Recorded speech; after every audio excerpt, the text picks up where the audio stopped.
sexta-feira, dia 13 de outubro de 1307. Prisões de membros dos Cavaleiros Templários estão ocorrendo em toda a França. Os soldados do rei estão concluindo a enorme conspiração na qual têm trabalhado em segredo absoluto nas últimas semanas. Mais de 2.0 homens com a cruz em seus mantos foram presos em vários lugares. Somente na sede da Ordem, o fortemente fortificado Templo de Paris, há 130 homens, chefiados pelo grão-mestre da Ordem, Jacques de Molay.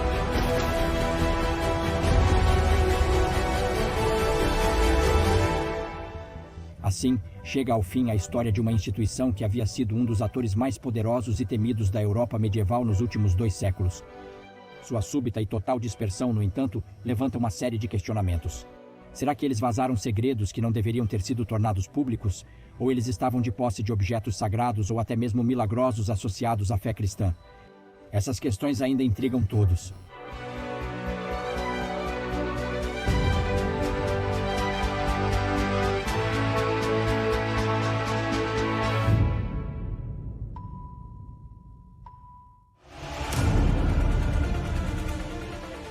Estamos no início do século XII em Jerusalém. A cidade foi conquistada pelos europeus durante a Primeira Cruzada, após séculos de domínio muçulmano. Peregrinos começaram a se deslocar para locais sagrados cristãos. As estradas perigosas, roubos e até mortes ocorriam aos peregrinos. 9 cavaleiros franceses fundaram uma ordem para proteger peregrinos com armas. Eles se denominaram Cavaleiros Templários em homenagem à sua sede em Jerusalém, localizada no chamado Monte do Templo, o local do Templo de Salomão, ou Templo nos tempos antigos. Ali, de acordo com a Bíblia, os judeus guardavam seus objetos mais sagrados, incluindo a Arca da Aliança com os 10 Mandamentos.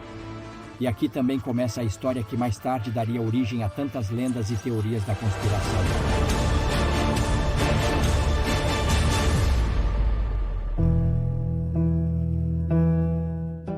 De fato, a pesquisa humana nos tempos modernos confirmou que os templários escavaram as fundações do templo e procuraram tesouros perdidos. Mas não há relatos garantidos do que eles encontraram, se é que encontraram algo. Alguns fantasistas falam de pilhas de ouro, outros falam diretamente do Santo Graal, o cálice supostamente milagroso do qual Jesus Cristo bebeu em sua última ceia.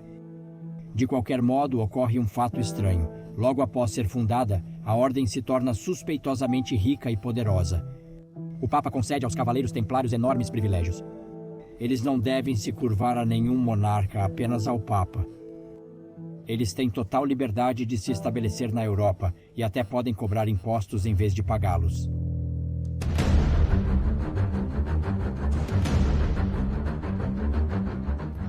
Durante o século XII, uma rede de filiais se espalhou por toda a Europa, incluindo 4 comandantes fortificados nas terras tchecas. Em Praga, na vizinha Ujinevec, em Jamolice, perto da Morávia Krumlov, onde a Ordem também construirá um castelo Tempelstein, e em Tcheikovice, na Morávia do Sul. O mantra dos Templários é o mesmo em todos os lugares: maximização do lucro. Eles organizam coleções e oficinas, produzem vinho e criam gado. Eventualmente, eles emprestam dinheiro a nobres e reis, criando a primeira corporação multinacional da história, que até começa a emitir o primeiro equivalente aos cheques de viagem. A maior parte do dinheiro ganho é enviada para a Palestina, onde eles financiam os castelos templários e a luta constante contra os muçulmanos.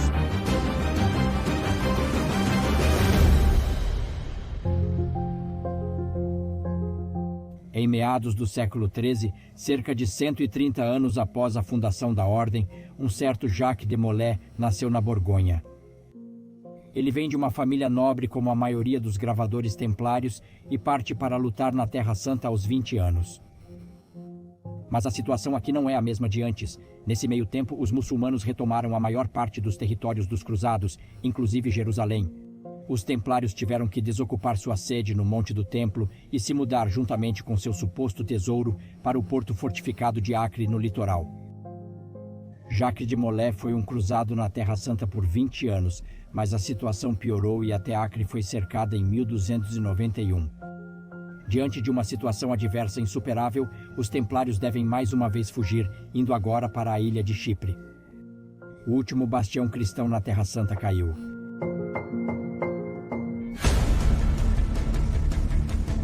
Como um grão-mestre da Ordem morreu durante o cerco de Acre e outro morreu imediatamente após chegar a Chipre, a difícil situação precisa ser resolvida por um novo grão-mestre, Jacques de Molay.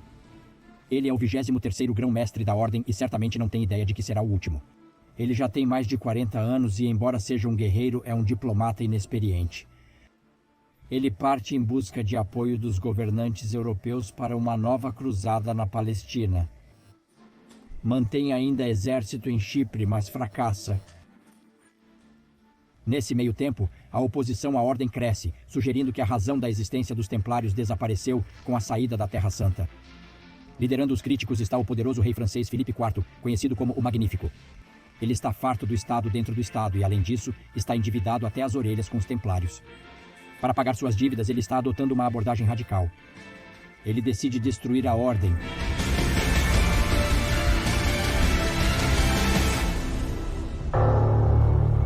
Filipe tira proveito de várias circunstâncias oportunas. Primeiro, ele consegue instalar Clemente V, um homem fraco, como Papa que, como sabemos, é o único superior da Ordem e até o força a se mudar de Roma para Avignon. Em segundo lugar, ele se aproveita dos rumores que estão circulando na Europa há algum tempo, com base nos ritos secretos dos Templários. Ninguém sabe o que ocorre nos rituais, então ele os descreve de maneira impactante. Disse que os monges cospem na cruz, se beijam, tentam uns aos outros para ter relações sexuais e adoram a cabeça de um ídolo satânico chamado Bafomete em vez de Cristo. Há as piores acusações imagináveis na Europa medieval. O rei convida Jacques de Molay, que está em Chipre na época, a ir a Paris para se defender, mas sua intenção é, na verdade, bem diferente. Na sexta-feira, dia 13 de outubro, a propósito, talvez seja daí que vem a lenda da azarada Sexta-feira 13, o rei realizou um ataque coordenado a todos os templários da França. A ação é tão surpreendente e tão bem escondida que ninguém consegue resistir, nem mesmo a guarnição do templo em Paris, incluindo o superior supremo, Jacques de Molay.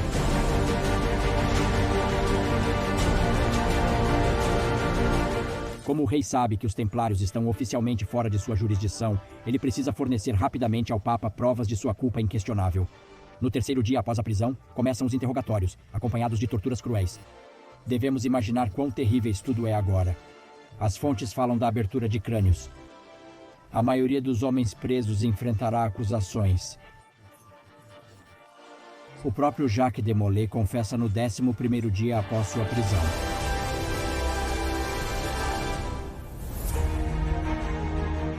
Apesar de considerar o assunto muito desagradável, o Papa Clemente não se opõe ao rei francês, mesmo após a descoberta do pergaminho de Chinon nos arquivos do Vaticano em 2001, onde ele absolve secretamente os templários de todas as acusações.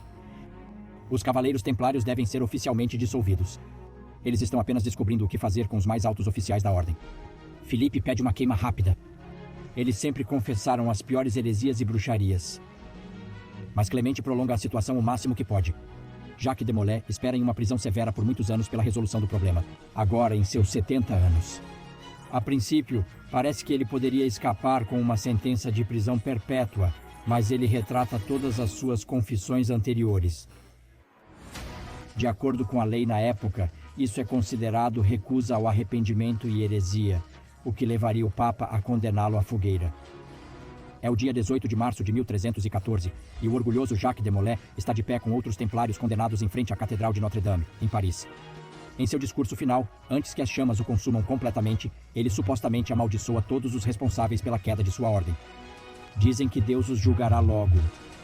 Seja qual for a verdade, de fato permanece o fato de que o Papa Clemente V sobreviveu ao último grão-mestre dos templários por apenas um mês e ao rei Filipe IV, o ilustre, por 3/4 de ano.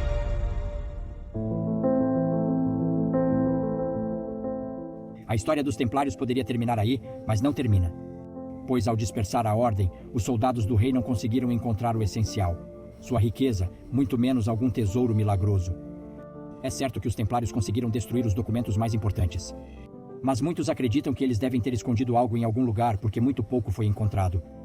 E isso abriu espaço para conspirações que continuam até hoje. Sabe-se que a frota templária de 18 navios deixou o porto de La Rochelle a tempo. Ninguém sabe para onde ela foi.